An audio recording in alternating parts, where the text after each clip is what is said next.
we're downtown on East Town Street, a historic district with very good architecture. Town Street in the early days, this is the 1840s, 1850s, was just developing as one of the first suburban areas for people who wanted to move out of the center city. Now, it wasn't a very big city at the time, but it became a sort of suburban enclave within a mile of Broad and High. We're going to visit one of the earliest houses on the street, the Kelton House, which has been preserved as a house museum, and I think we're going to have a pretty interesting visit.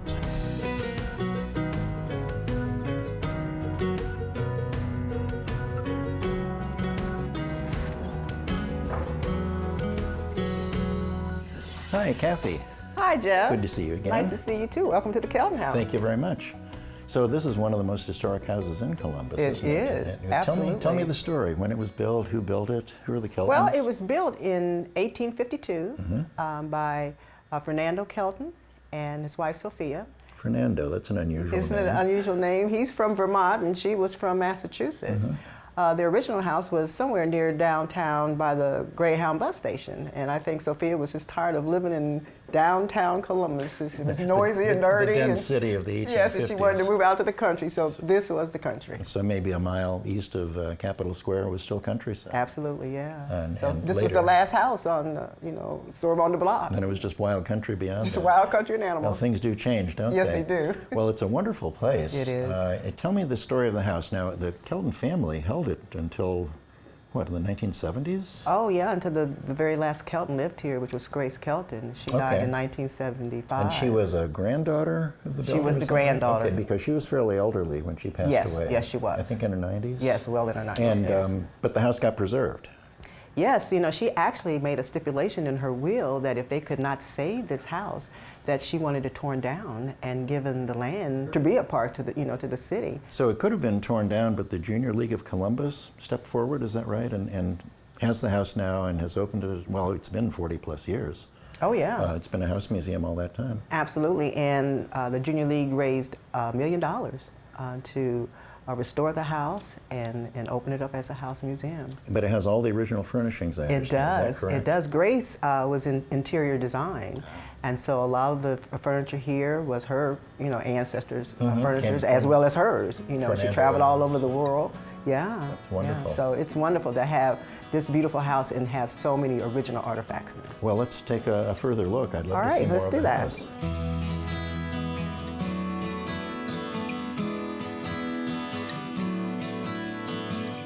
So the house has two parlors. That's pretty formal, a house of that period. It is.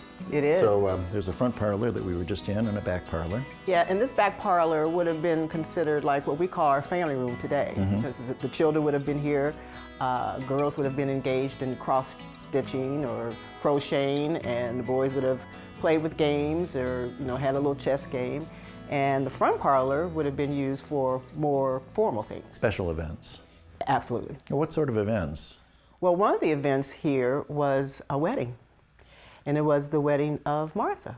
Oh, was that one of the daughters of the Keltons? No, Martha was an African American. She was an escaped slave girl. Well, there must be a story there. There is definitely a story to that.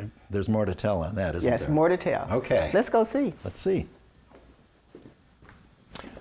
Historic photos.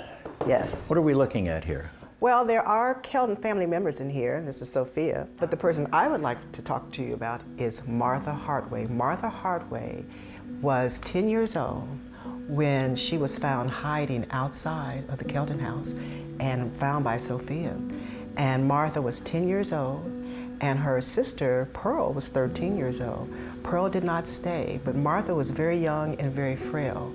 And so the Keltons took her in and raised her here with their children. So they had come from somewhere farther south. They had come from Powhatan County, Virginia. That's near the Richmond area. Right. And the story is a pretty sad one. Their mother had told them that they would no longer be able to stay with her. They were all enslaved, and that the girls would have to move to the big house. And somehow that mother made passage for those girls to come here. And I'm not sure if they ever saw their mother again. So that's Martha. That's Martha. In later years. In later years. And her husband Thomas above. And Thomas was a free black man of color from Cadiz, Ohio. And he and his parents moved to Franklin County. And then he finally made his way to the Kelton House when he was looking for work. And he was a very skilled carpenter.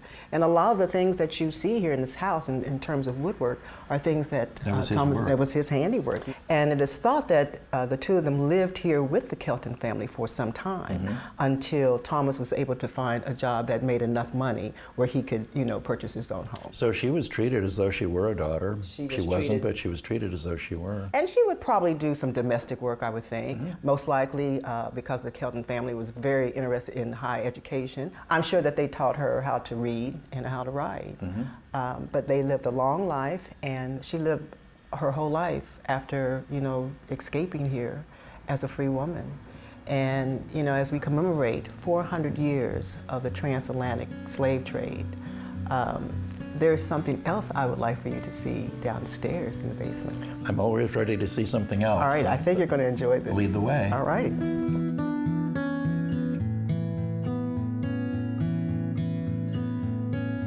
Oh, the basement. Basements are always interesting.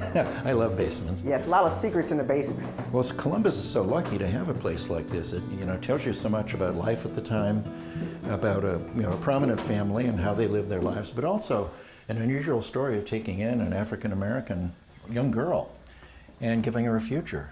I mean, it's such a great story. At a time, it was illegal to do that. Yeah, legally illegal. Oh, behind the wood door. Yes. Oh, look at this. Oh, what a fascinating space. It is. This is our Underground Railroad learning station. So we're in the basement. We are. This is set up now. This is not where Martha would have been. She was in the house. No, when they found her hiding outside, Sophia brought her in. So this was not a place where they kept her. But this is set up to represent what might have been a typical hiding place for escaped slaves. Yes. Somewhere in Ohio. Could have been anywhere. It could have been, there were all sorts of hiding places, and down on the lower level, or root cellar or whatever of a house could have most likely been used. Now, I'm right, Arnie, that these are mostly pre-existing spaces. They're found spaces. People didn't build hiding rooms particularly during that period. No, not at all. They found spaces they already had. They already had, and there's that story of the tunnels. Yeah. There were small tunnels depending on where they were, but those were typically used for other reasons, to bring in goods and whatnot. So another type of found space, but not built for the purpose absolutely of not. No. Yeah. So there's some mythology. Yes, there's quite a bit of mythology in there. Well, and places like this help get rid of the mythology and really tell the true story. Yes, you have, for example, the panels here in this room that tell a very compelling story. Yes. From a worldwide, national, Ohio, and then Kelton perspective. Right, we go from the national story, we go from the transatlantic slave trade to we talk about some of the well-known heroes and heroines of the Underground Railroad, to Ohio's role in the Underground Railroad, which was major. Which Ohio was played major. A major role. Absolutely, it was major. And then we come here to the Kelton House, to an actual station in Columbus, Ohio. Now, do you do teaching here you're retired from teaching in the Columbus schools, but do you come here with groups and still do the interpretation? Yes, and when I was teaching, I would bring my students here. And there are thousands of school kids that come here every year to understand the history of the Underground Railroad, to learn Ohio's role and how important it was in the Underground Railroad, and to hear this story of this young 10-year-old girl who is taken in by this family and who's raised here and has a good life and tastes her first, years of freedom. Well, it is. It's a compelling story. It's a true story. It's well documented. And you've done such a good part in telling us. Thank you so much. You're welcome. For this visit. Thank you for coming. Well, happy to be here. I've known about the Kelton House, but getting this in-depth tour has been really wonderful. Well, I appreciate you coming. Pass the word.